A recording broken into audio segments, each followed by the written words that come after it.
Bien, muy buenas tardes para todos. Ofrecemos disculpas por iniciar con unos minutos de retraso. Les habla Claudia Manzano, directora ejecutiva regional de ILSI Norandino. Es para nosotros un gran honor estar esta tarde con ustedes. Muy felices de que hayan sacado el tiempo para acompañarnos en este espacio científico. Bueno, iniciamos compartiendo que somos en ILSI. Nosotros somos una red global de científicos que trabajamos conjuntamente en un ambiente neutral y del más alto nivel de integridad científica para proveer la ciencia necesaria con el objetivo de mejorar la salud pública, el bienestar y el desarrollo sostenible. En total somos 10 entidades a nivel del mundo. Unos datos muy importantes de nuestro trabajo a lo largo del 2024, 26 publicaciones científicas, 76 workshops, conferencias y reuniones científicas y un número de vistas muy importante en YouTube. Nosotros somos una organización tripartita, es decir, que trabajamos tres sectores de la mano: industria, gobierno y academia. Y en el caso de ILSI Norandino, compartirles que nuestra región comprende los países de Colombia, Venezuela, Ecuador, Perú y Bolivia. Bueno, ¿cómo trabajamos en ILSI? Tenemos diferentes grupos de trabajo, 8 en total, que estamos comprometidos con la generación y la difusión de conocimiento científico para contribuir a la salud pública en las áreas de nutrición, de inocuidad de los alimentos, agricultura sostenible y seguridad alimentaria, que sean de interés común para los tres sectores, ¿no? La academia, el gobierno y la industria. ¿Cómo lo hacemos o cómo operamos? Lo primero que hacemos es identificar de manera conjunta los retos regionales en temas asociados a las ciencias de la vida. Unimos las capacidades técnico-científicas de los sectores y al final, pues finalmente eh, generamos o esperamos generar un impacto positivo a nivel de la salud pública y del ambiente. Veo que estamos teniendo un inconveniente con mi presentación, entonces voy a volver nuevamente a ella. Denme un segundo, por favor.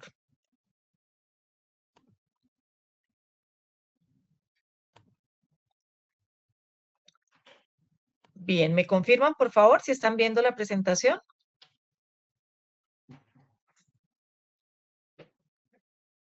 Todavía no. Denme un segundo, por favor.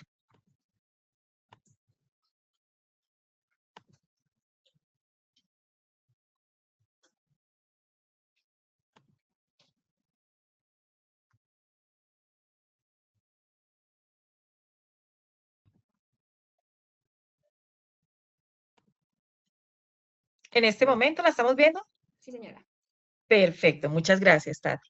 Entonces, les estaba comentando que esta es la forma como nosotros trabajamos en ILSI, identificamos en conjunto los retos regionales, unimos las capacidades técnico-científicas y al final, pues pretendemos o nuestro objetivo es generar o favorecer un impacto positivo en la salud pública y del ambiente. Para ILSI es muy importante poder contribuir al logro de los objetivos de desarrollo sostenible. Y es por ello que cada uno de los proyectos que nosotros realizamos están enfocados precisamente a atender pues las necesidades de estos objetivos. La declaración de exención de responsabilidad, que es muy relevante, las opiniones que son expresadas en las siguientes conferencias son del presentador experto científico y no reflejan aquellas del Instituto Internacional de Ciencias de la Vida, ILSI. Todas las personas que nos acompañan en este momento están actuando de forma voluntaria y han tenido total libertad para preparar su conferencia. Además, no han recibido remuneración alguna por su participación. Estamos inmensamente agradecidos por esa manera tan generosa de compartir su experiencia y su conocimiento. Aquí nos pueden encontrar en LinkedIn, en Twitter, en Facebook y en Instagram.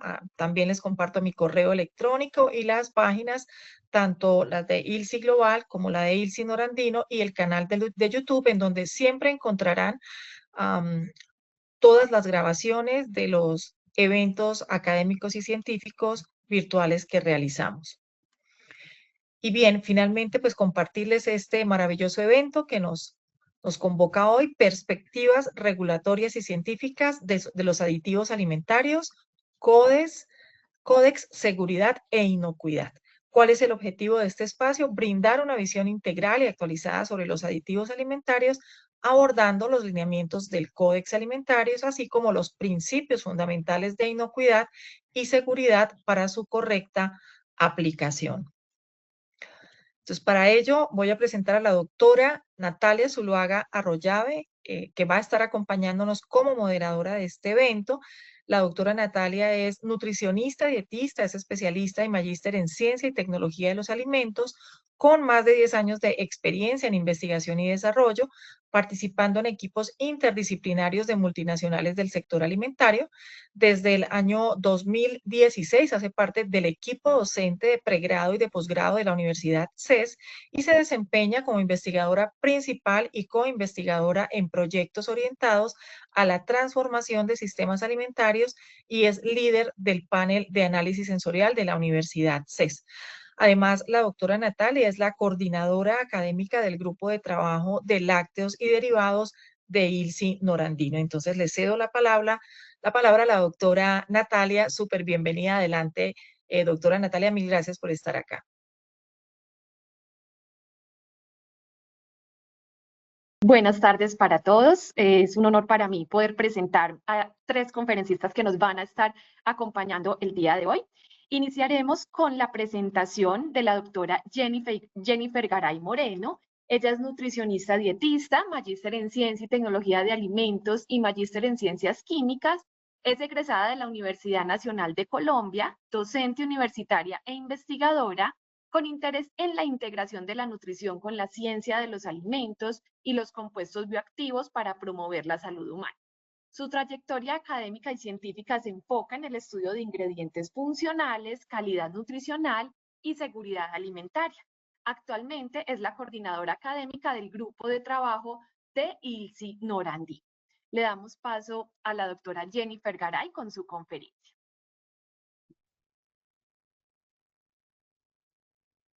Buenas tardes para todas y todos. Es un gusto para mí estar aquí acompañándolos en esta jornada. Esta tarde, mi nombre es Jennifer Garay, yo soy nutricionista dietista y entonces en esta charla vamos a hablar de aditivos alimentarios. Para abordar este contenido, entonces hablaremos de tres grandes dimensiones: el concepto y las generalidades, la evaluación de la seguridad de los aditivos y el rol que tiene la ciencia y los organismos internacionales frente a este tema. Entonces, a manera general es importante mencionar que la ciencia experimental ha permitido que se aborden distintos conocimientos asociados a los fenómenos que alteran los alimentos. Esa identificación de cómo son esos mecanismos de acción para que se den las alteraciones de los alimentos han generado, por supuesto, el planteamiento también de alternativas que permitan solucionarlas. De esta manera, el diseño de nuevas sustancias se ha venido trabajando a lo largo de la historia y ha creado también la necesidad un poco de investigar los efectos que tengan en términos de toxicidad o efectos nocivos que puedan producir estas nuevas sustancias en el ser humano. Con esto dicho, vamos a comenzar a hablar entonces de lo que es un aditivo alimentario. Entonces, el Códex lo ha definido como cualquier sustancia que no se consume normalmente como un alimento, que tampoco se utiliza como un ingrediente, pero que tiene una adición intencionada al alimento con fines tecnológicos, incluidos aquí estas características organolépticas, en cualquier momento de producción, ¿verdad? O la fabricación, o en el tratamiento, en el envasado, en el empaque, en el transporte o en el almacenamiento. También nos deja claro que esta definición no involucra ningún tipo de contaminante o alguna sustancia que sea adicionada para mantener o para mejorar cualidades nutricionales. Y ya que estamos hablando de conceptos, también es muy importante que tengamos en cuenta estas tres definiciones, ¿no? Lo que es la ingesta diaria admisible, el famosísimo ADI, que corresponde a una estimación de la cantidad de aditivo alimentario que se expresa en función del peso corporal de una persona y que nos dice cuánto puede ingerir diariamente durante toda su vida sin que se ponga en riesgo apreciable su salud. Las unidades de expresión pues van a ser justamente estos miligramos de sustancia por kilogramo de peso corporal al día. La ingesta diaria admisible no especificada es un concepto más o menos parecido, pero básicamente su enfoque es para sustancias alimentarias que tengan muy baja toxicidad. Entonces será una expresión que se aplica a estas sustancias cuya ingesta alimentaria total deriva del uso en las dosis necesarias para conseguir el efecto que se desea y su concentración admisible pues no va a representar un riesgo para la salud. El tercer concepto clave tiene que ver con la dosis máxima de uso de un aditivo que corresponde a la concentración más alta eh, que, digamos, se ha determinado funciona de manera eficaz en un alimento, ¿cierto? O una categoría de alimentos y se considera es inocua. Entonces vamos a hablar aquí en unidades de miligramos de la sustancia por kilogramo del alimento. Con estos conceptos claros, también es importante que tengamos presente que el uso de aditivos alimentarios está justificado únicamente si esto ofrece alguna ventaja y no representa riesgos apreciables para la salud de los consumidores. No induce ningún tipo de error en estas personas, ¿verdad? Y cumple una o más de las funciones tecnológicas que han sido establecidas para estas sustancias, ¿verdad? Los requisitos entonces digamos, van a estar asociados con conservar la calidad nutricional del alimento, con proporcionar constituyentes necesarios para los alimentos envasados, ¿cierto? Para un grupo de consumidores que tenga una necesidad dietética especial, aumentar la calidad en términos de conservación o de estabilidad y también proporcionar ayuda durante el proceso de fabricación, de preparación, tratamiento, envasado, transporte o almacenamiento. En ningún momento podrá ser utilizado para encubrir los efectos del empleo de materias primas defectuosas, ¿cierto? O de prácticas o técnicas indeseables durante el curso de cualquiera de estas operaciones. Esto es muy claro, es muy importante tenerlo presente, ¿verdad? ¿Cuál es la intencionalidad que tienen los aditivos para qué vienen o han estado pensados? Los aditivos entonces se clasifican en, digamos que podemos clasificarlos en dos grandes categorías, los de conservación y aquellos que permiten modificar características organolépticas. En cuanto a la conservación tenemos conservantes y antioxidantes y en cuanto a los que modifican las características organolépticas tenemos colorantes, espesantes, estabilizantes, gelificantes, antiaglomerantes, aromatizantes, saborizantes y enzimas también. Entonces, con este panorama general de lo que son los aditivos, de para qué han sido diseñados y cuál es su clasificación, hay que tener en cuenta que esas sustancias que se van generando, pues tienen que ser evaluadas en términos de seguridad para garantizar su inocuidad y pues la salud de los consumidores. Y esta evaluación de la seguridad de los aditivos se realiza a través de algo que se conoce como un estudio secuencial. Este estudio secuencial tiene tres grandes pasos. El primero tendrá que ver con un examen toxicológico profundo. El segundo, a partir de ese examen toxicológico, qué pruebas, qué determinaciones se van a hacer de esas para establecer la dosis diaria aceptable. Y al final, cuáles son esos controles de otros riesgos asociados que va a ser bastante importante. Vamos a hablar de cada uno de ellos. Y empezamos entonces mencionando los exámenes toxicológicos. El examen toxicológico está conformado por tres pruebas. La primera prueba será la prueba de toxicidad aguda, la segunda prueba será la prueba de toxicidad a corto plazo y la tercera prueba será la prueba de toxicidad a largo plazo. Estas tres pruebas en su conjunto, pues completarían este primer paso del examen toxicológico. Entonces, en cuanto a la prueba de toxicidad aguda, vamos a ver cómo su nombre lo indica, que corresponde a un estudio de los efectos que se producen por la sustancia cuando se administra una única vez. O sea que aquí no tenemos unos periodos de duración, sino más bien una sola dosis. Que va a definir justamente pues, cuál es el comportamiento o qué sucede en el organismo. En este caso estamos hablando de animales, por supuesto, y esto va a permitir clasificar peligros y establecer advertencias. Entonces, cuando hablamos de una prueba de toxicidad aguda, estamos hablando de un peligro agudo. Aquí entonces pueden administrarse, digamos que diferentes concentraciones o diferentes dosis, pero es una única vez. Y esto pues va a permitir hacer un estudio de los signos de intoxicación. Entonces harán estudios de mortalidad y aquí hablamos de dos conceptos importantes. La dosis que se da o que produce la muerte del animal se va a conocer como la dosis letal y la dosis diaria que produce el 50% de mortalidad en los animales del estudio, pues sería la dosis letal 50, el famosísimo DL50 o la dosis letal media. Entonces, aquí, para mencionar importante, se revisarán signos clínicos, pesos, se harán necropsias, ¿verdad? Para poder establecer, pues, qué sucedió en un momento agudo, con una única vez de consumo. La siguiente prueba es la prueba de toxicidad a corto plazo. Entonces aquí ya tenemos una duración que puede ir de 1 a 3 meses hasta 6 meses, podría ser, ¿cierto? El objetivo va a ser entonces observar cuáles son los efectos toxicológicos por una exposición repetida.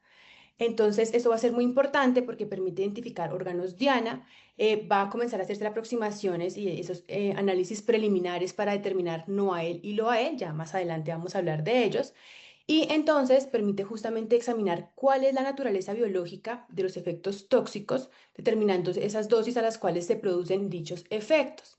Entonces, para esto se va a determinar el crecimiento, el comportamiento y la mortalidad del animal y se van a hacer estudios clínicos y bioquímicos pues bastante profundos, ¿cierto? Estudios hematológicos, de orina, de pruebas funcionales de ciertos órganos para establecer justamente qué pasa cuando se da una exposición repetida a una sustancia. La tercera prueba entonces del examen toxicológico será la prueba de toxicidad a largo plazo. Es una prueba crónica, ¿cierto? Porque incluye periodos de tiempo más largos. Vamos a ver que puede estar entre 12 a 18 meses hasta 2 años o incluso ya en este momento hay estudios de mayor tiempo. El objetivo va a ser justamente detectar cuáles son los efectos acumulativos, carcinogénicos o en términos del sistema reproductivo o del desarrollo embrionario, por ejemplo, cuando se consumen estas sustancias. Entonces, básicamente estas pruebas de toxicidad permiten testificar la acción cancerígena que pueda tener una sustancia. Se van a hacer estudios experimentales de diferentes generaciones, ¿verdad? Y los estudios aquí clínicos van a ser muchísimo más profundos, muchísimo más avanzados, porque pues va a ser una información bastante importante y definitiva sobre el consumo a largo plazo de estas sustancias. A partir de estas tres pruebas, específicamente de esta tercera prueba de toxicidad a largo plazo, es que se pueden establecer los valores de NOAEL, LOAEL y el ADI del que hablábamos al inicio. Pero entonces, ¿qué son estos conceptos? El NOAEL se entiende como el nivel sin efecto adverso observado. ¿Esto qué quiere decir? Es la dosis más alta de una sustancia administrada en un estudio experimental que no produce efectos adversos observables en los animales de estudio o del ensayo, ¿verdad? Entonces, el NOAEL nos va a dar garantía que esa concentración más alta, ¿verdad? No va a producir ningún efecto en la salud. El OAEL, por su parte, es el nivel más bajo con un efecto adverso observado. Entonces, ¿cuál fue esa concentración con la que o esa dosis más baja que provocó un efecto adverso que se pudo detectar en los animales de estudio?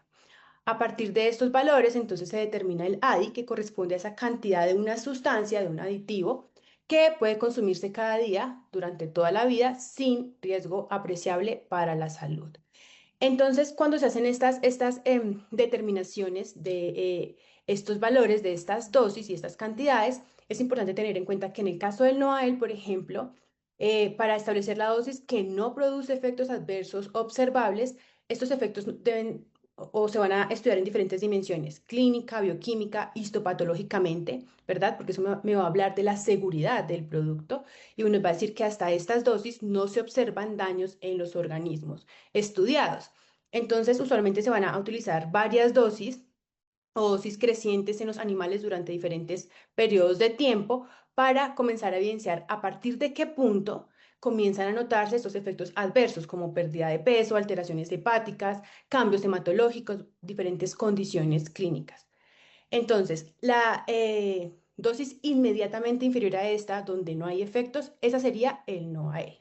Entonces, supongamos que si se hace una evaluación en la que tenemos diferentes niveles de dosis, de 0, de 10, de 50, de 100 miligramos por kilogramo al día, por ejemplo, y se evidencia que a 50 miligramos por kilogramo no hay ningún efecto, pero que a los 100 miligramos por kilogramo sí, el NOAEL sería 50 miligramos por kilogramo, ¿sí? Donde no se observó el efecto.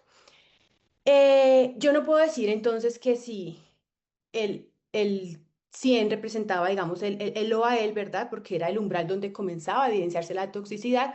Yo no puedo decir que 99 miligramos va a ser la dosis aceptada, el NOAEL, porque las dosis que se estudiaron fueron 50 y 100. Eso debe ser muy claro. La inmediatamente inferior corresponde al nivel evaluado, que sabemos que se administró y que fue el estudiado. Eso es bastante importante.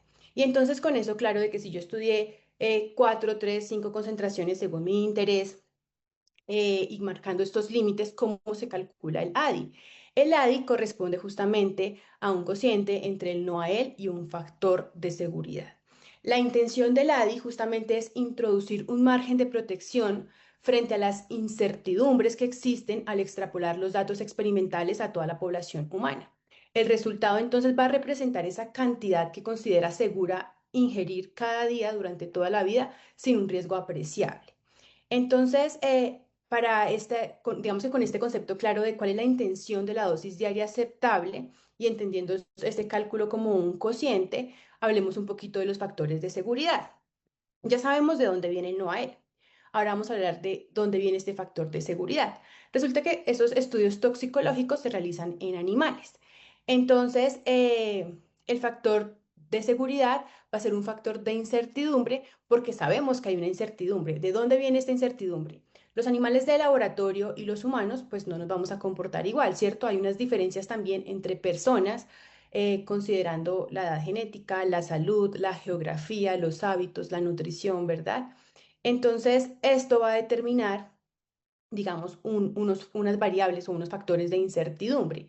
El número 10, entonces, representa un orden de magnitud. Esto quiere decir que hay una diferencia de 10 veces. Y entonces, si yo hago un estudio comparativo donde se van a mostrar diferencias promedio de sensibilidades entre especies, estos suelen estar dentro de un rango de 10 veces, digamos que de diferencia. Entonces, por ejemplo, si una dosis era inocua en las ratas, digamos, en una unidad, entonces en humanos se va a multiplicar por 10 y entonces decimos que en 10 sería inocua para los seres humanos. Asimismo, pues si consideramos las variaciones individuales dentro de la población, dentro de los seres humanos, pues también aplicamos otro factor de 10. Entonces este 10 por 10 nos va a dar 100.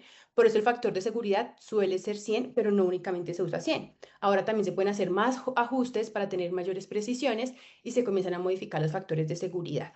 Pero pues 100 suele ser de los más utilizados. Entonces, en nuestro ejemplo anterior habíamos mencionado que el no a él correspondía a 50 miligramos por kilogramo día, en este caso hipotético. Para calcular el ADI con un factor de seguridad de 100, perdón, entonces dividimos 50 en 100 y vamos a decir que el ADI sería 0.5 miligramos por kilogramo al día.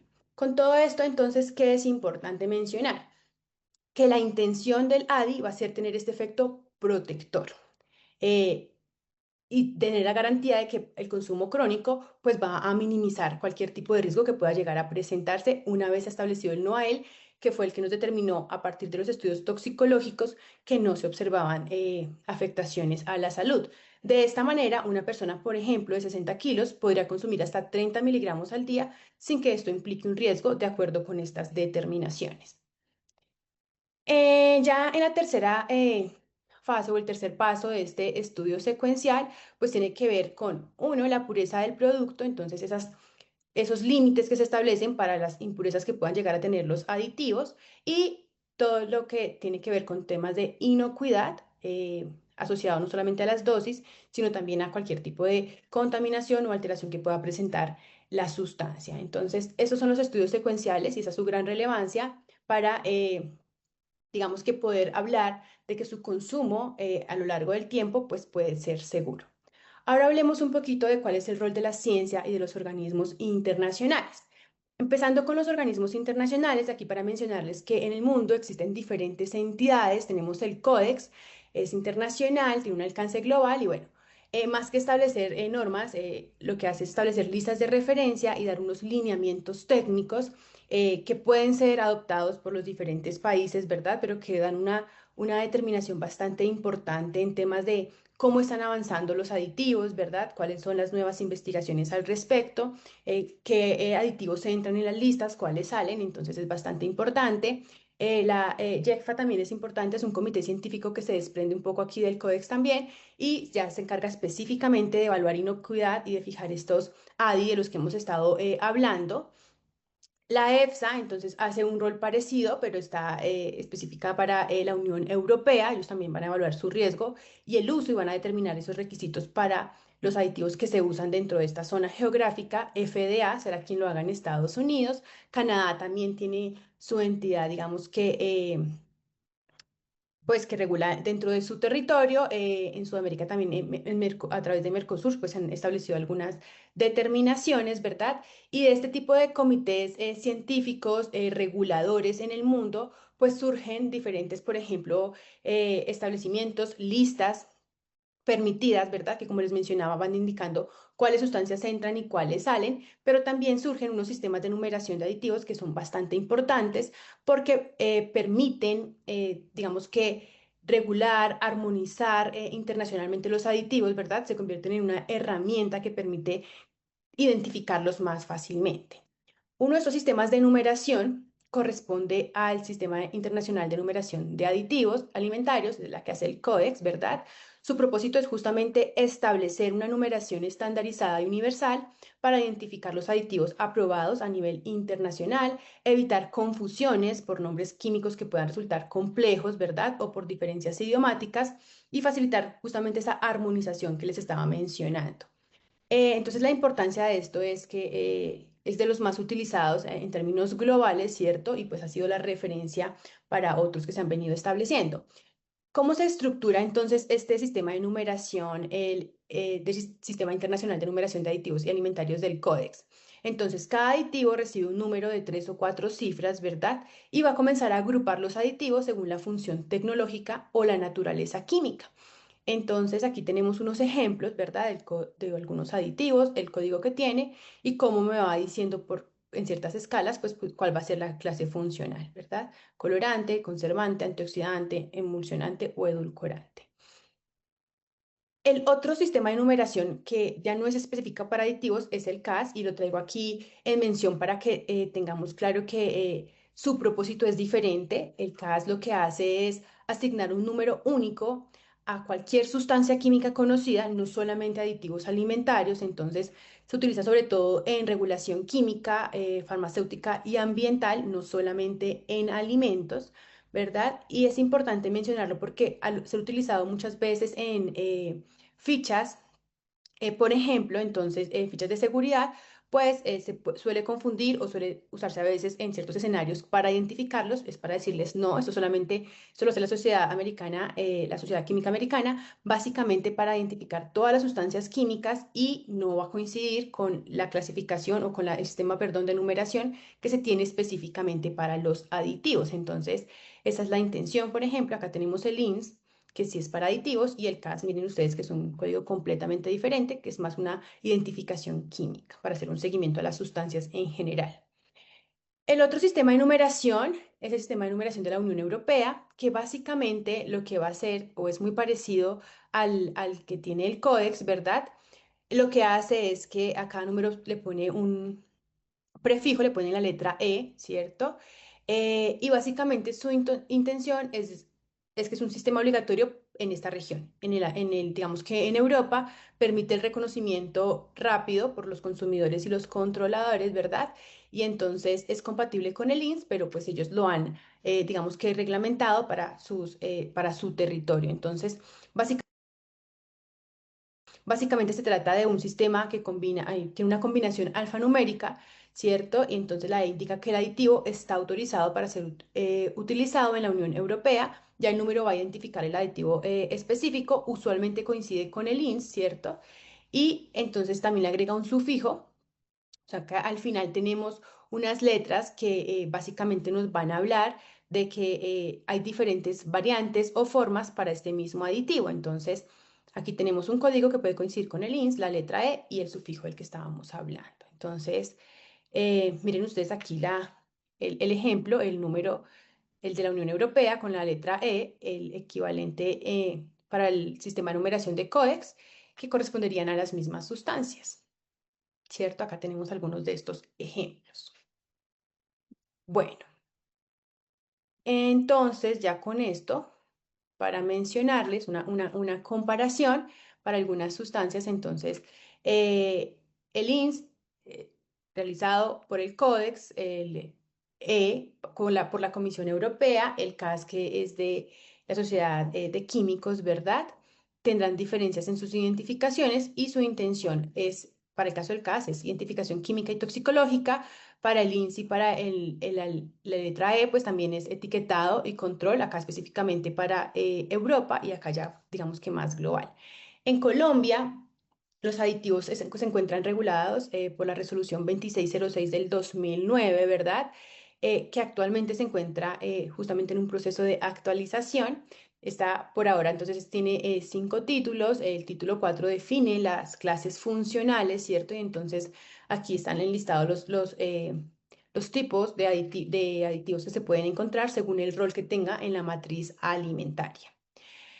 En cuanto al papel entonces de la ciencia específicamente, aquí para mencionarles que en la ciencia la biotecnología juega un rol bastante importante porque a las necesidades que van surgiendo en la población, ¿cierto? A las demandas que van haciendo también un poco los consumidores y las necesidades que se comienzan a detectar desde el punto de vista de la salud, pues la biotecnología permite proponer alternativas, ¿cierto? Y cómo se da respuesta a esas necesidades, considerando pues bastantes aspectos, ¿no? Y cómo integrándolos para encontrar una solución. Entonces, en cuanto al tema de aditivos, la biotecnología viene trabajando por un lado la producción microbiana de aditivos, entonces se ha permitido a través de la biotecnología pues la producción de aditivos por medio de bacterias, levaduras, hongos, mediante procesos de fermentación controlados, ¿cierto? Por ejemplo, ácido láctico como ácido anticonservante, carotenoides de origen más natural, riboflavina también. Entonces, esta aproximación pues reduce esa dependencia de ciertas fuentes químicas y permite unos procesos que también sean más sostenibles. Otro planteamiento ha sido la optimización genética para mejorar el rendimiento. Entonces se han utilizado herramientas de ingeniería genética y edición de genomas para diseñar cepas microbianas que tengan la capacidad de producir aditivos con unos niveles de eficiencia, pureza o con nuevas funcionalidades, intentando reducir costos y mejorar la seguridad. Entonces, por ejemplo, la producción de antioxidantes a partir de levaduras también se viene, digamos que trabajando con mayores estabilidades frente al calor, a la luz. Bueno, son investigaciones que se hacen desde la ciencia. La biocatálisis y enzimas como aditivos funcionales, entonces tenemos que estas enzimas producidas biotecnológicamente funcionan como aditivos funcionales en alimentos que modifican estructuras de carbohidratos, proteínas o lípidos y de esta manera permiten mejorar texturas, sabores, digestibilidad o la vida útil, ¿verdad? Ejemplos, pues amilasas, lipasas, proteasas. También se ha trabajado la sustitución de aditivos sintéticos por naturales, entonces como les he venido mencionando, en el caso de colorantes, de antioxidantes, utilizar cultivos microbianos o pues a través de la fermentación, entonces pues se convierten en una alternativa importante que responden a esa demanda que viene aumentando por parte de los consumidores de alimentos más limpios o con etiquetas, digamos que diferentes. La producción de aditivos con funciones específicas en salud, entonces en el caso, por ejemplo, de prebióticos, de probióticos, ¿verdad? Que tienen ciertas funcionalidades sobre la microbiota y todo esto pues tiene un alcance bastante importante y útil.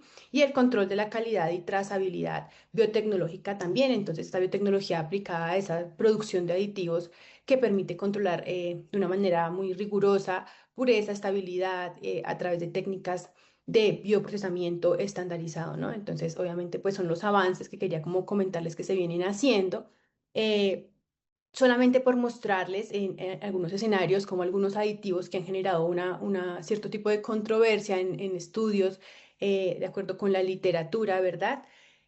A partir de la biotecnología, pues se han planteado alternativas con diferentes fuentes microbianas para obtener esos roles importantes, ¿no? Entonces, esto es por mostrarles lo que desde la ciencia se ha venido avanzando, donde la biotecnología constituye una herramienta clave y bastante fundamental en cuanto al abordaje del tema de los aditivos. Entonces, bueno, con esto terminamos. Muchísimas gracias por su atención. Que tengan una feliz resto de jornada.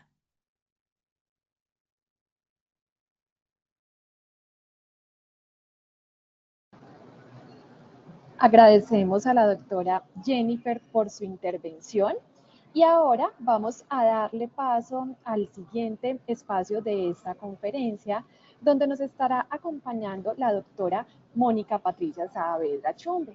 La doctora Mónica es presidente ejecutiva de SANIPES, que es la Autoridad Nacional de Sanidad e Inocuidad en Pesca y Acuicultura.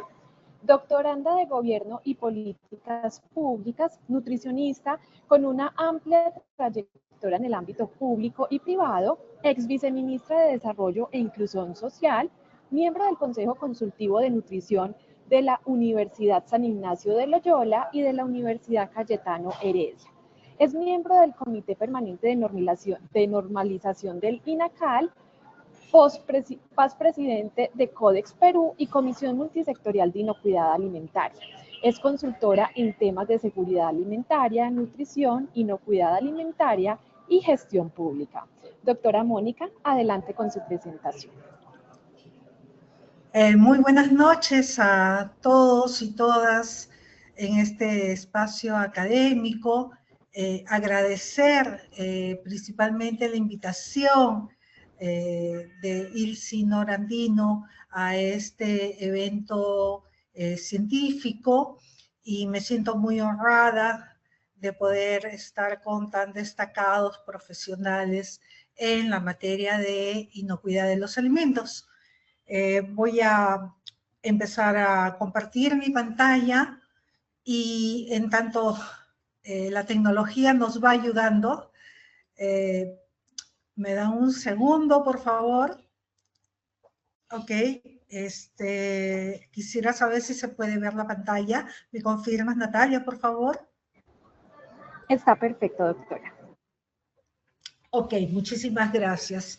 Hemos tenido una excelente presentación de la doctora Jennifer, en la cual nos ha hablado mucho de la importancia de los aditivos y cómo se utiliza la ciencia, ¿no?, para poder determinar su seguridad.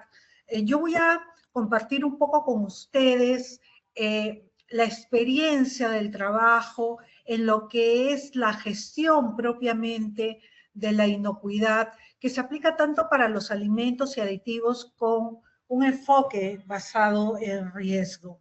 Ante todo, quisiera presentarles, yo soy presidenta ejecutiva de SANIPES. SANIPES es la Autoridad Nacional de Sanidad e Inocuidad en Pesca y Acuicultura del Perú. Somos un organismo técnico altamente especializado, adscrito al Ministerio de la Producción, y como ustedes podrán ver, somos los responsables de garantizar la inocuidad y la sanidad de los recursos y productos hidrobiológicos destinados al consumo humano, pero también vemos dentro de la cadena productiva los alimentos, los productos veterinarios de uso en acuicultura. Nosotros tenemos una intervención en toda la cadena de valor pesquera y acuícola. Trabajamos básicamente a nivel de una alta competitividad técnica y científica, y también aseguramos el estatus sanitario del país. Los objetivos institucionales son objetivos que realmente compartimos con la mayor parte de autoridades sanitarias de otros países, que es la protección de la salud pública y la promoción de la competitividad. Dentro de lo que es la protección de la salud pública, trabajamos el análisis de riesgo sanitario bajo un enfoque preventivo y sistemático. Esto no solamente se aplica a los productos terminados, sino a las materias primas y también a los aditivos. Trabajamos todo el tema de la rastreabilidad, la atención oportuna de alertas y comunicación frente al riesgo, y básicamente hay un enfoque prioritario en lo que son poblaciones vulnerables y programas sociales. En lo que es la competitividad, la facilitación de comercio, muy bien, Jennifer ha mencionado el trabajo que tiene el Códex en generar las normas que nos permiten a nosotros comercializar productos inocuos, saludables, que no generen ningún riesgo para la salud pública. Y en ese marco, pues, las instituciones, que somos autoridades sanitarias, tenemos que tomar decisiones que no sean restrictivas al comercio, solo lo estrictamente necesario para proteger la salud pública. También tenemos como rol de trabajo reducir la discrecionalidad y el aumento de la predictibilidad. Como todos sabemos, nuestro rol es que las instituciones, las empresas, cumplan con la regulación. Y para cumplir con la regulación hay que estar comprometidos con el tema de la inocuidad. Tener una seguridad jurídica, un marco normativo. Muchos países adoptan el Códex como norma propia. En nuestro caso, como Perú, tenemos como referente el Códex, también otras normas de Unión Europea y del FDA, y también tenemos normas específicas a nivel nacional. Y el acompañamiento, principalmente a los pequeños productores. Dentro de lo que son los alimentos y también los aditivos que forman parte de los alimentos, hay conceptos claves que nosotros tenemos que manejar, ¿no? Y que en muchos casos, muchas veces se utiliza como sinónimos. Inocuidad no es lo mismo que calidad.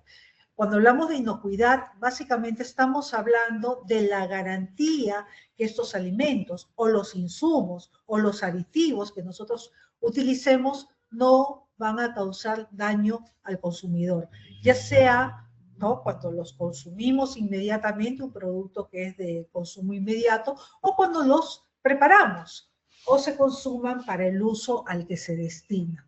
En nuestro caso, esto está dentro de una norma con rango de ley. Sin embargo, el Códex es muy claro en los alcances del concepto de la inocuidad que tenemos que manejar todos los países que somos miembros para poder cautelar la salud de los consumidores. En el caso del ámbito pesquero y acuícola, hablamos de la garantía de la condición de este recurso, producto hidrobiológico, que incluye los piensos que se utilizan en la acuicultura. ¿Y por qué es tan importante mencionar esto, no? Un pienso que, por ejemplo, tiene un metal pesado, al ser ingerido por un recurso, vamos a pensar, no sé, un langostino, definitivamente al final este metal pesado puede llegar al consumidor, por lo que es tan importante vigilar toda la cadena de valor que está inmersa, ¿no?, del producto que luego va a llegar a la mesa de los consumidores. En lo que es calidad, básicamente, hablamos de los atributos que influyen en el valor que le otorga el consumidor a ese producto. Así también podemos ver aquellos que son negativos, como el deterioro, la decoloración, olores desagradables, que si bien podrían estar ligados a un tema de inocuidad, son un referente básicamente de calidad en una primera etapa observada por el consumidor. En la seguridad alimentaria es un concepto clave que todos manejamos porque es lo que nosotros tenemos que garantizar, ya sea como autoridad sanitaria, como productor e incluso como consumidor.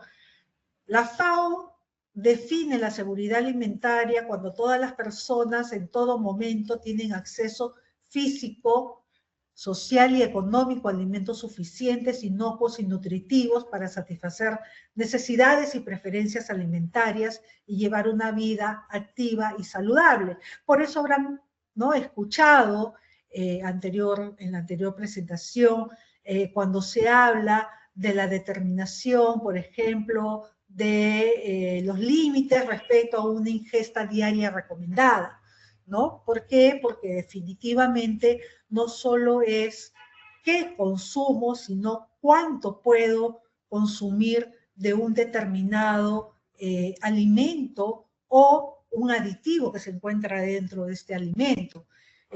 Cada país incluso podría tener, de acuerdo a sus patrones culturales, diferentes límites, ¿no? ¿Por qué? Porque los patrones culturales de consumo de determinados alimentos pueden hacer que el grado de exposición y por lo tanto el riesgo sea mayor.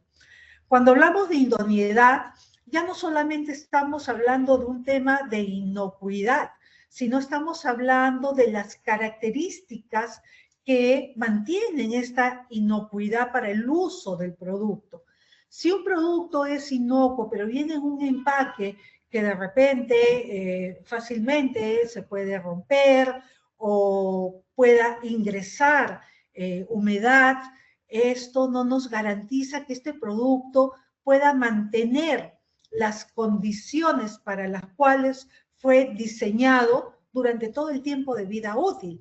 Por lo tanto, al no ser idóneo, ¿no? Es cuestión de tiempo que este producto se pueda volver inaceptable para el consumo humano y generar un riesgo sanitario. El análisis de riesgo es la tendencia mundial. Antiguamente todos nos enfocábamos en el producto. Entonces decíamos, bueno, ¿cuáles son los ingredientes, los aditivos que ingresan a este producto? Evaluábamos, ¿no?, las características de idoneidad que incluye la inocuidad de cada uno de estos productos, evaluábamos a nuestros proveedores y luego pues aplicábamos un sistema productivo, pero nuestro centro era el producto final.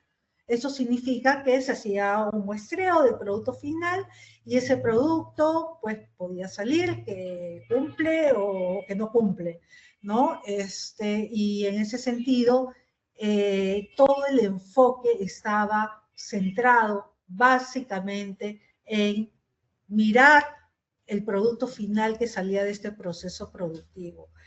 En la actualidad, las autoridades sanitarias estamos trabajando lo que es el análisis de riesgo, el cual es un proceso, una metodología que tiene tres componentes muy importantes: la evaluación, la gestión y la comunicación del riesgo.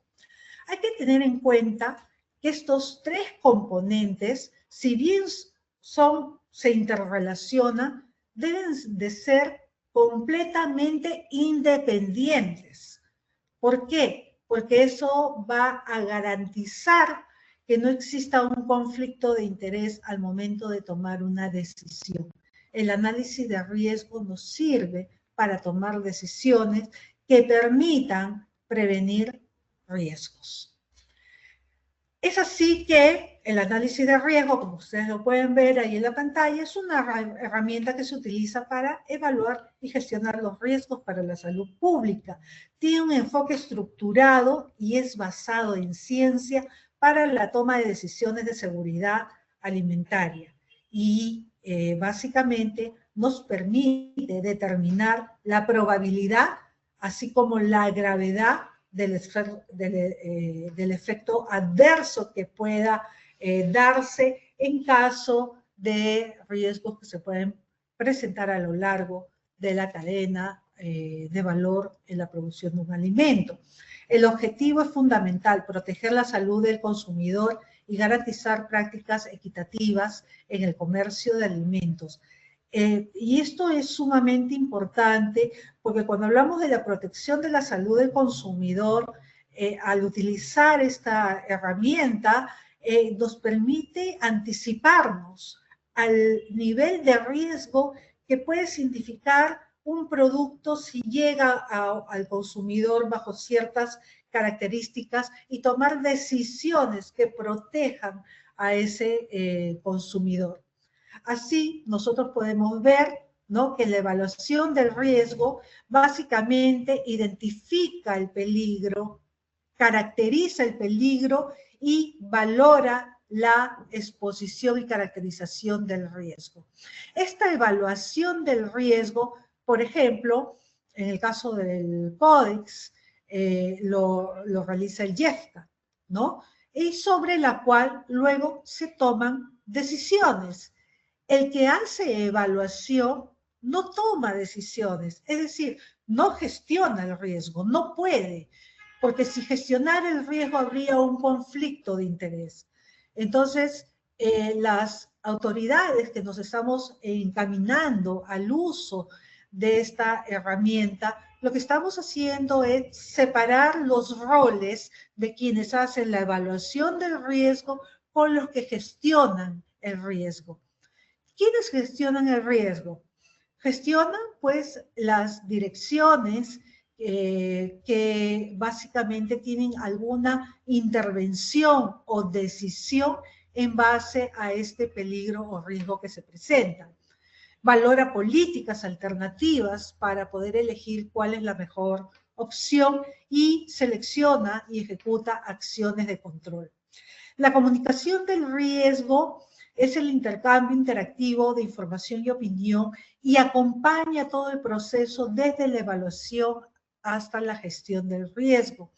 Es muy importante la comunicación del riesgo porque nos va a permitir adoptar mecanismos sin generar una alarma innecesaria que podría también tener una afectación directamente relacionada al consumo de un nutriente que digamos que está en evaluación o que está en estudio si es que existe o no un riesgo asociado.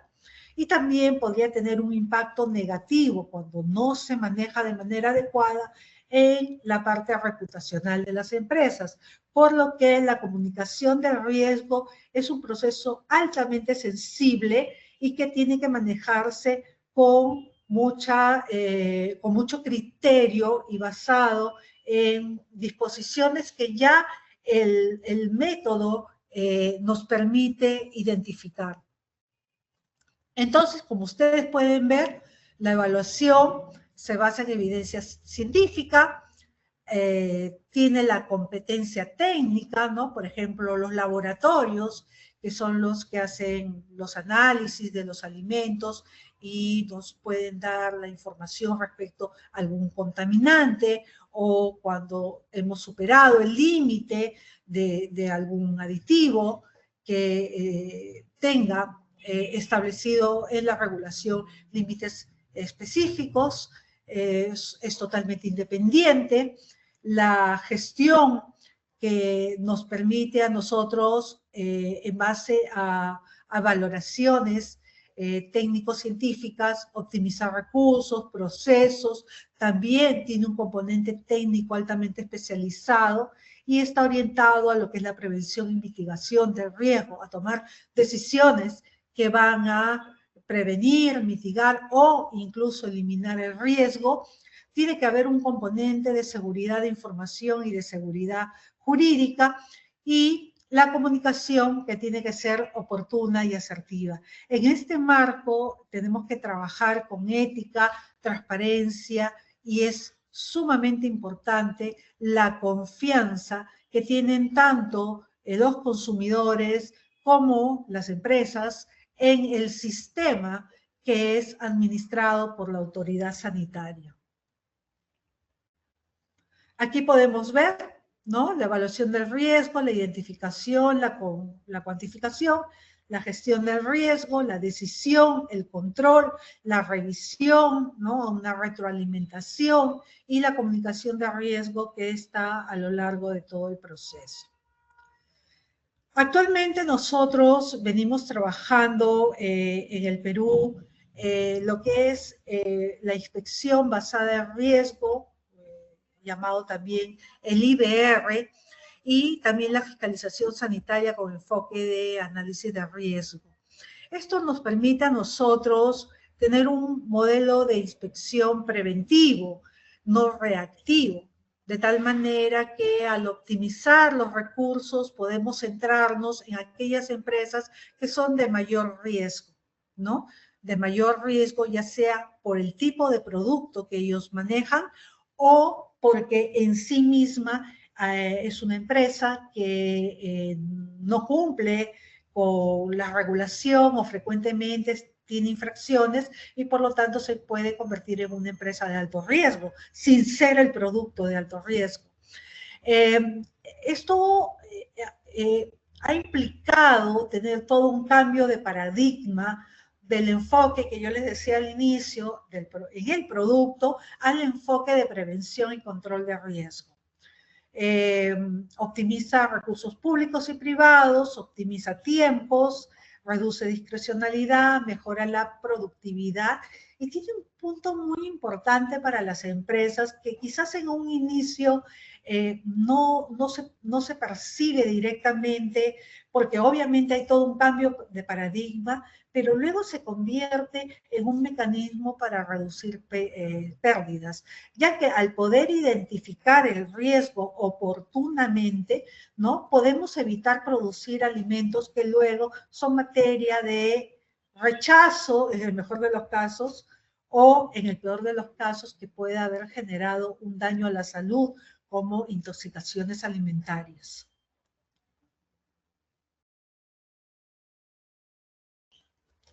En la inspección basada en riesgo, es sumamente importante el compromiso que tiene la industria, los productores, ¿no?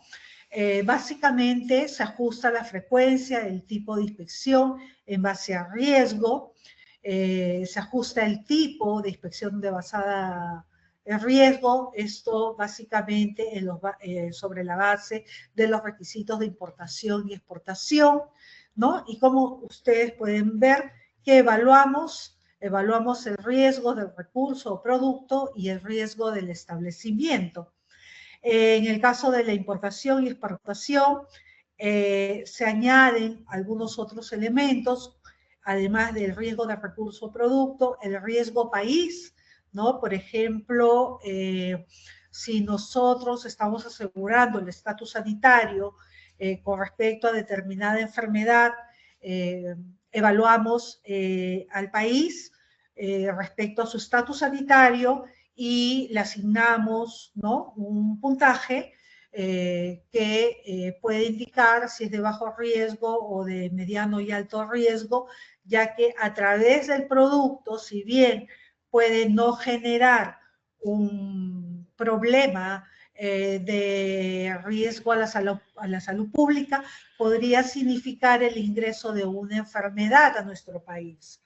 También hay recursos y productos que por las características propias del lugar de origen pueden tener ciertas características que sí están relacionadas directamente con la inocuidad. Por ejemplo, una especie hidrobiológica que tiene alto contenido de anisakis, ¿no? Y que por la gran cantidad de anisakis que tiene,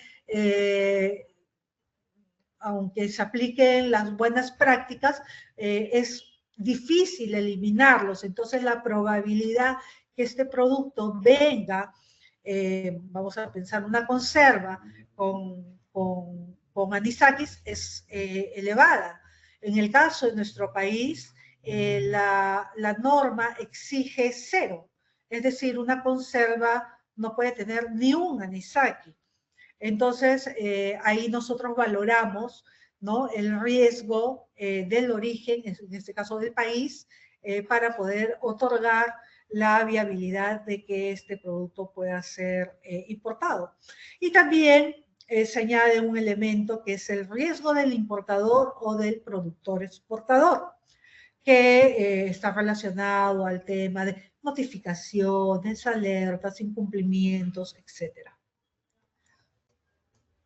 La inspección basada en riesgo, se categorizan a las plantas, ¿no?, de procesamiento de acuerdo a diversos factores que tienen que ver tanto con el producto como el establecimiento, de tal manera que nosotros establecemos frecuencias y tipos de fiscalización diferenciados.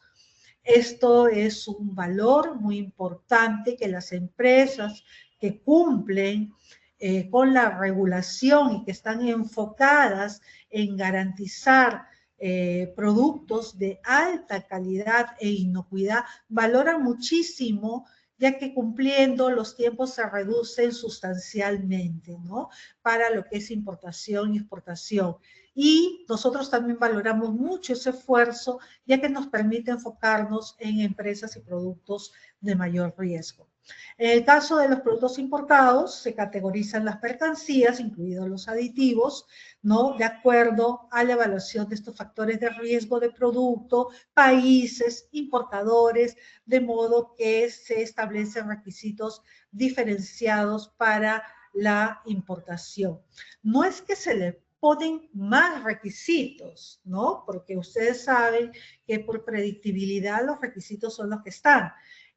Sin embargo, al tener estas empresas un cumplimiento de la normativa, por ejemplo, la regularidad con la cual se pueden evaluar in situ las plantas, puede ampliarse a un mayor tiempo, ¿no? Dada la seguridad que nos otorgan los productores. Esto es algo que nosotros trabajamos con apoyo de la USDA y que es con toda la data que se ha venido generando a través del tiempo para un determinado producto, se genera lo que se llama minería de datos, ¿no? Y se construye un algoritmo de riesgo, en la cual se combinan todos estos factores para poder hallar el riesgo de la planta y la frecuencia de inspección o el riesgo de la mercancía y los requisitos para la certificación sanitaria. Esto actualmente estamos ya incorporándolo a una plataforma que se llama la Ventanilla Única de Comercio Exterior, que conjuntamente con el uso de inteligencia artificial va a tener una actualización constante. Es decir, este algoritmo que primero nosotros lo hemos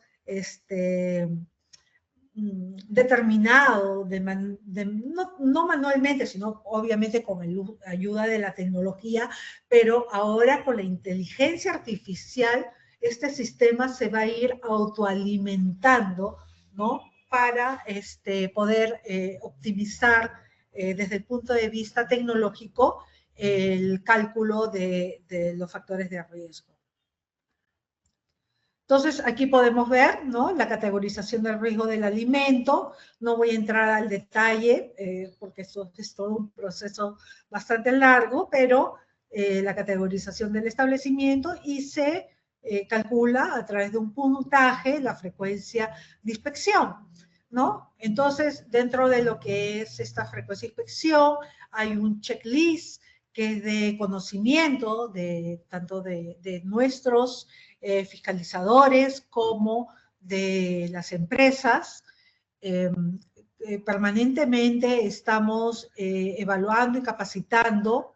Tenemos todos los sistemas de gestión de inocuidad, que implica también el control y la actualización del sistema HACCP, la revisión y la evaluación de los resultados. En el caso de lo que son productos hidrobiológicos, trabajamos los controles oficiales de agua y hielo de los 3 últimos años, los controles oficiales de los productos, la capacidad instalada de la planta, desagregada a cada actividad, ¿no? También tenemos la revisión y evaluación de la inscripción de los listados oficiales de los principales mercados de destino, ¿no? Sabemos que cada mercado de destino tiene niveles de exigencia que pueden variar entre uno y otro, pero hay referentes como por ejemplo la Unión Europea y las medidas administrativas preventivas, incluidas medidas sanitarias de seguridad de los 3 últimos años. Esto nos arroja unos rangos de puntuación. El IBR nos ha permitido reducir el checklist de 167 a 80 ítems. Esto es muy importante, ¿no? Porque permite optimizar recursos, es decir, nos vamos a los ítems que realmente nos están dando un referente sobre el nivel de riesgo que existe en el proceso productivo de un determinado alimento. Esta reducción ha implicado una reducción asimismo del 50% en el tiempo de la inspección. Y aquí, como ustedes pueden ver, ¿no? Según la evaluación del riesgo, podemos tener bajo, que es una vez al año, medio, una vez cada 6 meses, y alto, una vez cada 4 meses. Los objetivos que nosotros tenemos del trabajo de la inspección basada en riesgo es poder tener categorizados a los establecimientos. ¿Para qué? Para enfocarnos en los de alto riesgo y riesgo moderado. No es que dejemos de ver a los de riesgo bajo. Tenemos indicadores que nos permiten a nosotros seguir monitoreando a los de riesgo bajo y pues sí, las visitas se hacen con menor frecuencia.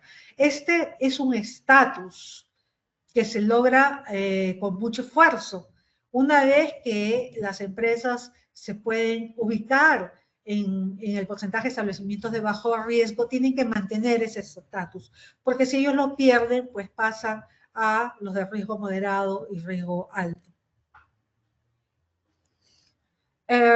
Aquí podemos ver en lo que es IBR importados, categorizamos, ¿no? Y evaluamos la probabilidad de contaminación de materias primas, el uso de aditivos no autorizados o fuera de los límites máximos, ¿no?, permitidos.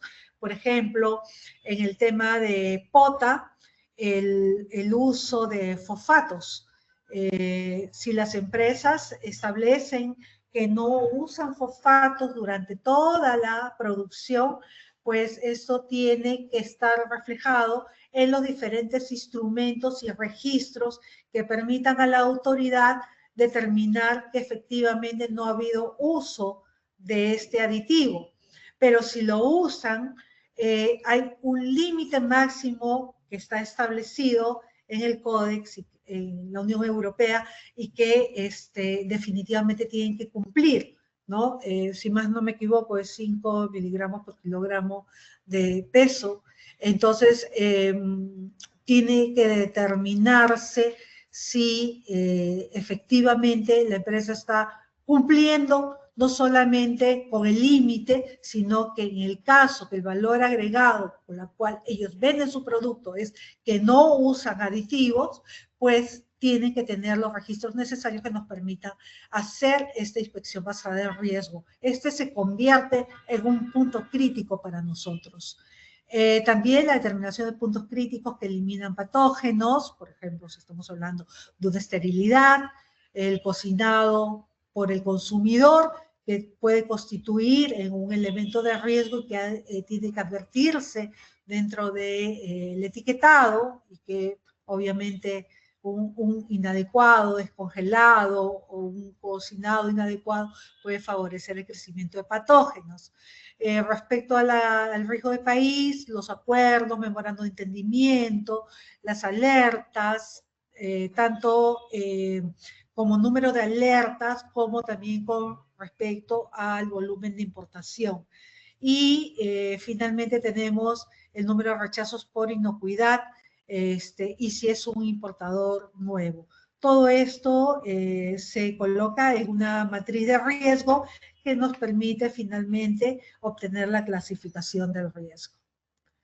Aquí ustedes pueden ver, ¿no? Alto, básicamente tenemos verificación documentaria, inspección física, análisis de mercancía. En el medio, verificación documentaria, inspección física, y bajo, verificación documentaria.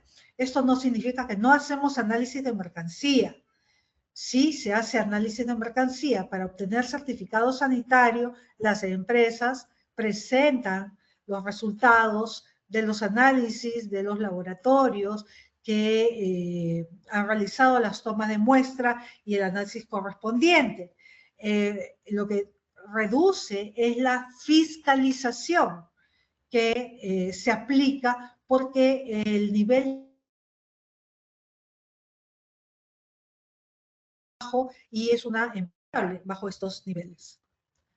Bueno, esto básicamente es una atención de alertas, afectación a la salud, y básicamente nosotros ni bien tomamos conocimiento de una alerta o notificación, tomamos medidas sanitarias precautorias, que va desde la inmovilización de los lotes de producción hasta la suspensión de la producción, hasta que se pueda tener toda la investigación correspondiente. Cabe precisar que nosotros, cuando tenemos una alerta o notificación, así la empresa esté clasificada en un nivel bajo, nosotros hacemos una fiscalización integral, es decir, hacemos evaluación completa de la planta, rastreabilidad de todos los registros que tengan que ver con el lote, ¿no?, que ha sido reportado, y un control posterior del certificado que se ha emitido, incluido el laboratorio que ha certificado la conformidad de este producto.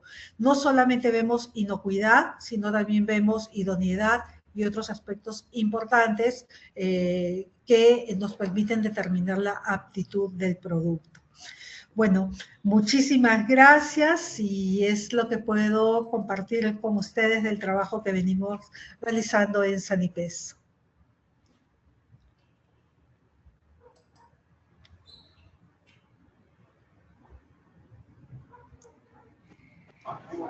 Muchas gracias, doctora, por su presentación. Vamos a continuar con este webinar. Vamos a darle paso a la doctora Alba Rocío Jiménez Tovar, ingeniera de alimentos, directora técnica de la Dirección de Alimentos y Bebidas del Instituto Nacional de Vigilancia de Medicamentos y Alimentos, INVIMA. Adelante, doctora Alba. Gracias, Natalia. Buenas noches para todos y todas. Antes que nada, agradecer a Ilse Norandino, en cabeza de la doctora Claudia, por la invitación a permitirnos participar en este webinar. Agradezco mucho a las antecesoras que me han acompañado, que han dejado un camino muy claro frente a este trabajo, frente a códigos alimentarios y el tratamiento de aditivos y el análisis de riesgos que tenemos. Si me ayudan con la presentación, gracias.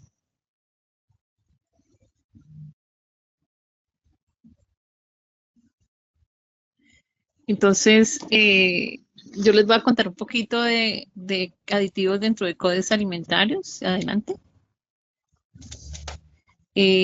Vamos a contarles un poquito, digamos, en el país existe el Comité Nacional, que está en cabeza del Ministerio de Comercio, y en la que hay diferentes miembros, dentro de ellos el Ministerio de Salud, el ICA, el INVIMA, del cual yo hago parte, el INCONTEC, la Universidad Nacional, el ANDI, que hacen parte de este comité nacional, y hay unos subcomités por temas específicos, y allí tenemos el Comité de Aditivos Alimentarios, en donde, digamos, hace todo el trabajo previo de estudios de las normas que se están trabajando a nivel internacional en el Códice Internacional de Aditivos Alimentarios, y en donde hay una norma específica muy importante, que es el Códice STAN 192 del 95, que recopila todos los aditivos, sus funciones tecnológicas permitidas y las matrices alimentarias que se pueden utilizar, y esas dosis máximas de uso que nos contó la primera conferencista. Adelante. Entonces, como ya lo explicaron en la primera conferencia, digamos, partimos de la definición que está establecida en Códice Alimentario, en donde pues no es un producto que se consuma normalmente como alimento, no se usa como ingrediente básico en alimento, es decir, el alimento puede ser por sí mismo el tal sin este aditivo como tal, no tenga o no un valor nutritivo, y si se adiciona intencionalmente alimento con fines tecnológicos, incluidos los organoléctricos, que es muy importante, digamos, esa parte de la aceptación organoléctrica del producto. Y es importante tener en cuenta pues que no incluye contaminantes ni sustancias añadidas al alimento para mantener o mejorar las cualidades nutricionales. Esta definición acoge un principio fundamental de CODES, que es el equilibrio entre la inocuidad de los alimentos, ¿cierto? Esa garantía de la protección de salud, y en la parte comercial, el equilibrio entre el comercio y esta inocuidad de alimentos. Adelante. Entonces, cuando queremos incluir un aditivo nuevo en CODES, cuando queremos hacer ese proceso, Colombia recientemente tuvo una autorización de un aditivo muy importante, que es el azul de Jagua, que es el único azul natural en el mundo, y fue un trabajo de más o menos 10 años desde el país. Entonces, pues estas son las etapas básicas, y es que el interesado tiene que pues recopilar toda esa información que obtiene el sustento tecnológico y científico para todo el estudio del aditivo como tal. Este interesado, en este caso, pues fue una empresa particular que hizo esa solicitud. Nosotros la presentamos como país, pero fue una empresa la que hizo todo ese soporte, digamos, de los estudios previos, de los análisis de laboratorio y de toda la parte técnica y científica que dé el soporte. Se hace la solicitud, la inclusión en el comité de aditivos alimentarios, que lo lideran en ese momento el líder del comité a nivel país, es el INVIMA. Colombia como país miembro presenta dicha propuesta en la inclusión en el Códice Alimentario, en el Comité de Códice Alimentario de Aditivos, y allí se hace la definición de si se acepta o no el empezar ese estudio del producto como tal, y todo el análisis toxicológico y científico del mismo que nos dé la seguridad alimentaria de que no cause daño en la salud. El Comité de Códice Alimentario decide o la SCFA decide si se revisa y envía a la JEFA para que haga este análisis técnico-científico del producto, basado ya en toda esa información previa que se tiene, o si no, definitivamente se descarta por algunas razones en especial. Este proceso en JEFA es bastante largo porque pues hay que hacer todo el análisis toxicológico, definir esa dosis de ingesta diaria admisible y si hay algún daño o no de la salud y cuál es esa dosis segura para el consumo de este producto. La JEFA propone una dosis máxima de uso y las categorías de alimentos en que se puede utilizar ese aditivo y las funciones tecnológicas que se le pueden dar al mismo. En el caso pues del azul de Jawara, un colorante, ¿cierto? La función tecnológica era básicamente colorante. Es un aditivo de carácter natural, producido por un fruto de la costa pacífica en particular, y ese, como les digo, digamos, un logro para el país porque él es el único aditivo, el único azul natural en el mundo. Adelante. Entonces, hay unos principios generales para el uso de los aditivos alimentarios. Uno es que indudablemente sea inocuo, es decir, que no genere un daño a la salud, ¿cierto? Hay que hacer del que nos comentaba la primera conferencista, de la identidad y pureza del aditivo como tal. La justificación de uso de ese aditivo, porque como lo decimos, tiene que haber una claridad de que realmente se necesite para darle unas condiciones especiales tecnológicas al producto, ¿cierto? Y esas buenas prácticas de fabricación del aditivo, es decir, que el aditivo como tal no represente, si el mismo no representa riesgo, su fabricación y las condiciones locativas en donde se produce el mismo, se empaca, se envasa, garanticen esa inocuidad del producto para su posterior uso. Adelante.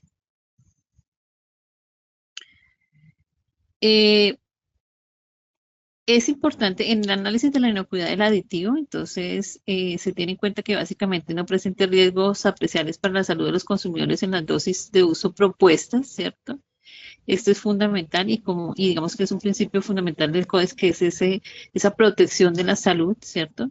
Se determina la dosis diaria de uso aceptable o una evaluación equivalente de la inocuidad y su ingesta diaria probable y proveniente de todas las fuentes, es decir, si este aditivo se tiene que tener en cuenta no solamente los hábitos de consumo de los alimentos y esas cantidades de alimentos que se consumen y los alimentos en que esas matrices se podría utilizar para hacer ese análisis total y poder definir esa dosis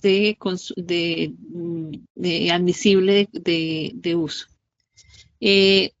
La cantidad de aditivo que se añada a un alimento debe ser igual o inferior a la dosis máxima de uso, ¿cierto? Y no constituirá la dosis mínima necesaria para lograr el efecto técnico previsto. Es decir, la idea es que yo pueda, a pesar de que tengo una dosis máxima de uso, siempre utilizar lo menos posible del aditivo, garantizando que esa condición del efecto tecnológico se esté dando por cumplimiento. Adelante. Otro ítem importante es hacer esa justificación. Entonces, en la justificación tenemos que demostrar que la función tecnológica del aditivo sí es, o sea, que realmente si es un conservante lo es, o si es un acidulante o un estabilizante, o las diferentes funciones tecnológicas, digamos, hay que demostrarlas en base científica, ¿cierto? demostrar cómo funciona el aditivo, es decir, la quimiocinética del mismo y cómo funciona, digamos, en la preparación de los alimentos correspondientes, en esas matrices en que se van a autorizar como tal.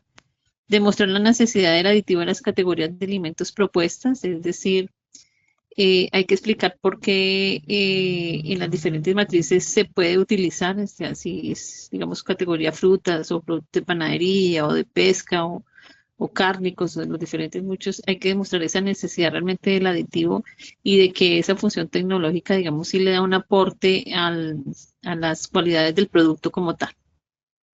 Y evidencia científica de esos niveles de uso propuestos. Entonces, en la justificación tiene que ir todo ese soporte por escrito y con los soportes científicos correspondientes, digamos, para poder que se pueda hacer que esa justificación que se está proponiendo, los expertos hagan el análisis correspondiente y determinen si sí o no es probable que se dé la autorización del mismo. Adelante. Adicional a eso, pues el otro ítem a tener en cuenta es identidad y pureza. Entonces, allí hay que incluir el nombre y la estructura química del aditivo como tal, todo el análisis de impurezas, los métodos de extensión del aditivo y los métodos de análisis correspondientes que pues indudablemente tienen que estar de carácter avalados y técnico-científicamente aprobados. Adelante.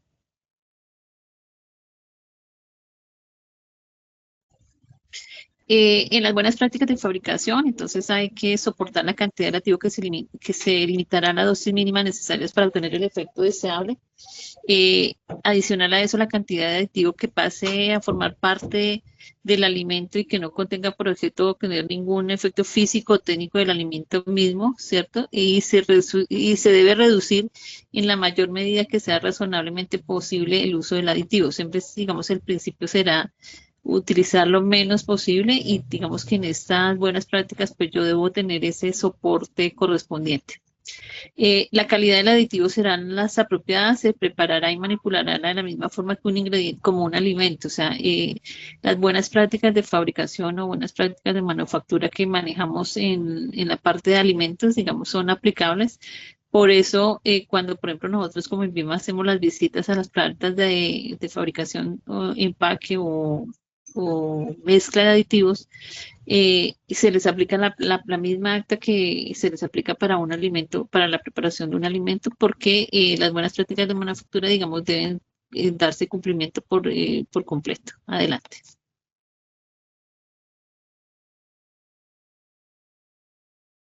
Adicional a eso, pues hay que hacer la evaluación tecnológica del producto.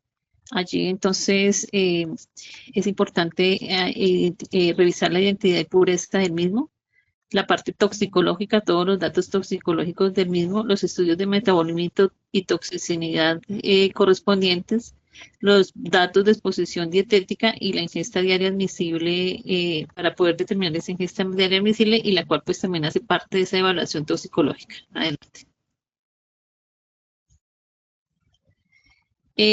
En la parte de categoría de alimentos hay que darle la justificación en el consumo de que no supere la ingesta diaria admisible.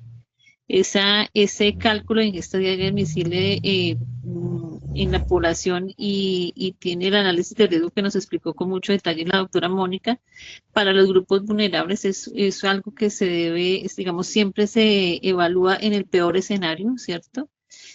Para poder tener todos esos márgenes de seguridad correspondientes que nos den la garantía de que el uso de estos aditivos no generan daño a la salud.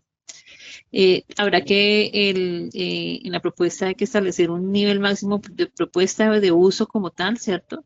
Que una vez la YEFA pues evaluará si ese nivel es el ajustable o realmente habrá una reducción en el mismo correspondiente. Y la categoría de alimentos en las que se puede utilizar este aditivo como tal, las matrices alimentarias en que se puede utilizar. Adelante.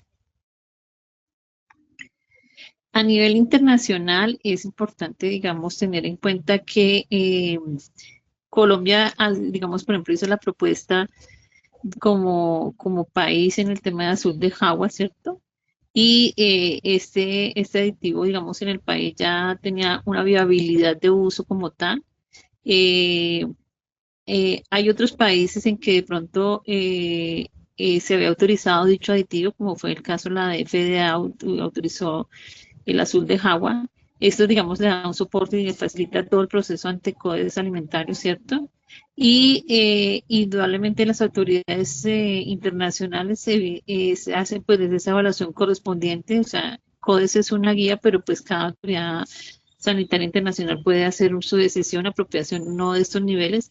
Indudablemente que ahí, digamos, hay unos recursos muy importantes que se gasta CODES en los análisis toxicológicos y los análisis de riesgos correspondientes de los aditivos que le dan garantía y confianza a todos los países para poder utilizar como referente esas dosis máximas de uso establecidas en CODES. Adelante.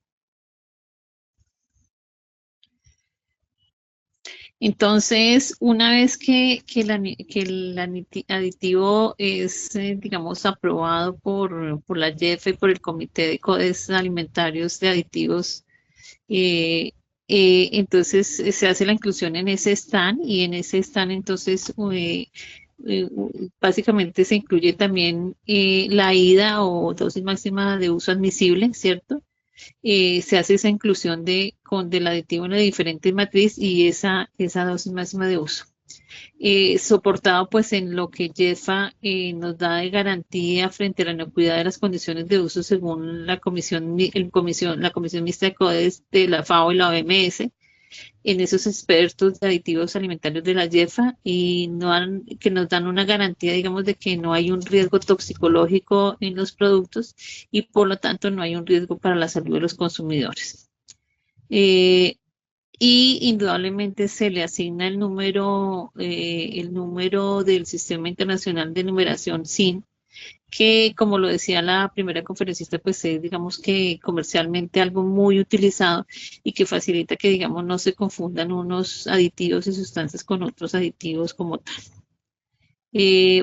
Estas normas, pues digamos que esta norma de CODES están todos los aspectos allí planeados, están soportados técnica científicamente por muchos años de evaluación, o sea, la inclusión de, como le decíamos, por ejemplo, en el azul de Jagua, que es un colorante natural, nos demoramos más o menos 10 años y digamos que es el mismo trabajo que se hace y para cualquier aditivo, porque siempre, digamos, hay a lo largo de esos estudios, pues hay dudas que hay que evaluar y que se evalúan no solamente con revisiones bibliográficas, sino que en evaluaciones, análisis de laboratorio de los productos y los análisis toxicológicos correspondientes. Adelante. Esas dosis máxima de uso, pues es fundamental, digamos, en lo que nosotros evaluamos en inspección, vigilancia y control, ¿cierto?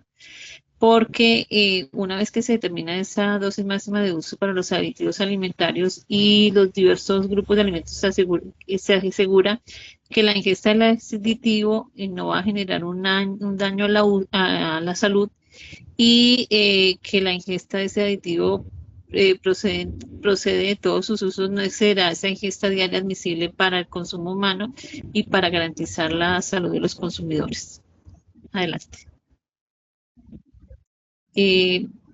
Contarles o más que contarles, pues invitarlos, agradecerles el espacio, invitarlos a que hagan parte del comité de aditivos. Ese es un espacio abierto en que indudablemente la participación de los profesionales, academia, industria, garantiza que haya una sana discusión, que se dé todo ese soporte técnico científico y que el país pueda llevar buenas posiciones a nivel internacional para poder tener buenos resultados como el tema de azul de Jagua, de lo cual nos sentimos muy orgullosos de que haya estudiado incluido por CODES Alimentario y que además el azul de Jagua pues tiene un componente que pues no tiene que ver con CODES, pero que tiene que ver mucho con nuestro país, y es que es realmente una oportunidad de sustitución de cultivos ilícitos en una zona pues muy golpeada por la violencia en nuestro país.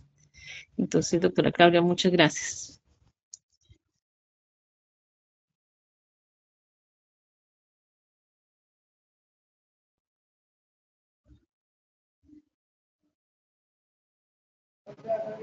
Doctora Alba, Muchas muchas gracias. gracias por su intervención. Adelante, doctora Natalia. Bueno, agradecerle a la doctora Alba por su intervención y con esto finalizamos entonces este webinar. Clau, no sé si quieres entonces dar una despedida final. Claro que sí, muchísimas gracias, doctora Albita, doctora Natalia, doctora Mónica, por esas excelentes conferencias, por acompañarnos en este webinar Perspectivas Regulatorias y Científicas de los Aditivos Alimentarios, Códex, Seguridad e Inocuidad. Consideramos que a lo largo de esta sesión cumplimos con nuestro objetivo de brindar una visión integral y actualizada sobre los aditivos alimentarios, explorando los lineamientos del Códex Alimentarios, revisando los principios fundamentales de la inocuidad y de la seguridad que son necesarios para su correcta aplicación, ¿cierto? Profundizamos en cómo se evalúa la seguridad de los aditivos antes de llegar a la mesa del consumidor, así como las perspectivas más actuales sobre evaluación de riesgos y criterios que nos permiten orientar la toma de decisiones en la industria, en el gobierno, en la academia. Esperamos que los contenidos que han sido compartidos aquí el día de hoy nos aporten pues mucha claridad y también herramientas muy útiles para su labor. Agradecemos sinceramente el tiempo que han dedicado para acompañarnos, a nuestros conferencistas, a las personas que están con nosotros participando, e invitamos a todos a seguir muy atentos a nuestros próximos eventos. Muchísimas gracias, que tengan un resto de noche muy feliz y que Dios las bendiga, que estén muy bien. Feliz noche, doctora Natalia. Ha sido un placer sacar adelante este excelente evento académico. Feliz noche para todos. Muchas gracias.